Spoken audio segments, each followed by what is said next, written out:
नमस्कार विद्यार्थी मित्रांनो. तर आता आपण सिंपल फ्युचर टेन्स शिकणार आहोत. म्हणजे भविष्यामध्ये आपण काय करणार आहोत. जसं एखादा व्यक्ती म्हणतो की मी कार घेणार आहे, तर I shall by car. Bye म्हणजे विकत घेणे. आय शाल बाय कार, मी कार विकत घेणार आहे. एखादा व्यक्ती म्हणतो की मी आज मार्केटला जाणार आहे, तर आय शाल गो टू मार्केट टुडे. हा, दोघं मित्र आपसामध्ये बोलतात की आम्ही आज क्रिकेट खेळणार आहोत. आपसात बोलतात किंवा दोघं जण मिळून तिसऱ्या व्यक्तीला बोलतात की आम्ही आज क्रिकेट खेळणार आहोत. वी शाल प्ले क्रिकेट टुडे, है की नाही. तर सिंपल फ्युचर टेन्स मध्ये शाल आणि विल या हेल्पिंग वर्बचा वापर होतो. हेल्पिंग वर्ब म्हणजे सपोर्टिंग वर्ब. बघूया वाक्य कसं तयार होते. तर सिंपल फ्युचर टेन्स, साधा भूतकाळ. लक्षात घ्या.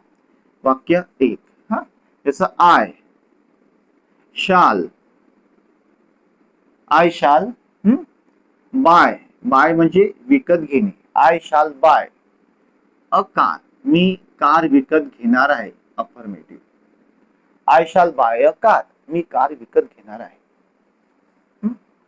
जर नाही घेणार असेल तर I shall not buy a car. Negative, मी कार विकत घेणार नाही. मी कार विकत घेणार आहे का.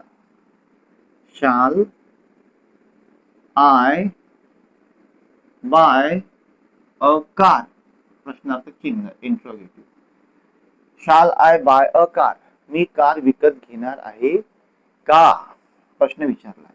आणि प्रश्न समजा नकारार्थी स्वरूपाचा असेल तर shall I not buy a car. Interrogative, negative. मी कार विकत नाही घेणार आहे का. I shall buy a car, मी कार विकत घेणार आहे. I shall not buy a car, मी कार विकत घेणार नाही आहे. Shall I buy a car, काय मी कार विकत घेणार आहे. Shall I not buy a car, काय मी कार विकत नाही घेणार आहे. अशा प्रकारे आपण अफर्मेटिव्ह, निगेटिव्ह, इंट्रोगेटिव्ह आणि इंट्रोगेटिव्ह निगेटिव्ह अशी 4 वाक्य आपण सिंपल फ्युचर टेन्स मध्ये बघितली. म्हणतो ना, मुलं म्हणतात की आम्ही आज पतंग उडवणार आहोत. We shall fly kite today. We shall fly kite today. We shall fly kite today. आम्ही आज पतंग उडवणार आहोत. हा, आम्ही क्रिकेट खेळणार आहोत. वी शाल प्ले क्रिकेट टुडे. आम्ही मार्केटला जाणार आहोत. वी शाल गो टू मार्केट टुडे. आता शाल आणि विल असे 2 सपोर्टिंग वर्ब आहेत, हेल्पिंग वर्ब आहे. जर खूप खात्री असेल तर शालच्या ठिकाणी विलचा वापर करता येते. जसं इथे म्हटलंय की I shall buy a car, मी कार विकत घेणार आहे. पण याच्यात तेवढी खात्री नाहीये की तो घेईलच म्हणून. पण त्याने जर असं म्हटलं I will buy a car, आणि आय विल म्हटलं I will buy a car, म्हणजे तो कार नक्की घेणार आहे. म्हणजे कार घेण्याची त्याची इच्छा म्हणजे अशी तीव्र दिसते की खात्री आहे.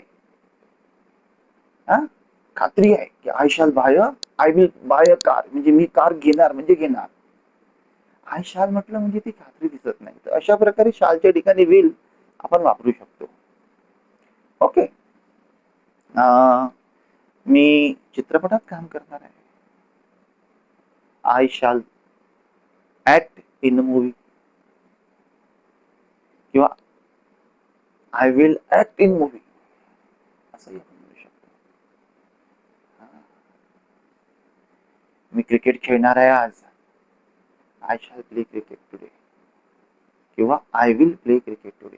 मी आज क्रिकेट खेळणार आहे. तू येशील का. अशा प्रकारे will you come. We both will play cricket, आपण दोघेही मिळून क्रिकेट खेळू. अशा प्रकारे आपल्याला इंग्रजी लिहिताही येतं आणि वाचताही येतं. लक्ष ठेवा, अतिशय महत्वाचा भाग चालू आहे. Simple future tense. सगळ्या टेन्सचा अभ्यास करा. छोटी छोटी व्हिडिओ आहेत, बघा. मग मी सविस्तर मोठ्या व्हिडिओमध्ये पण येईल. सबस्क्राईब करायला विसरू नका आणि लाईक सुद्धा.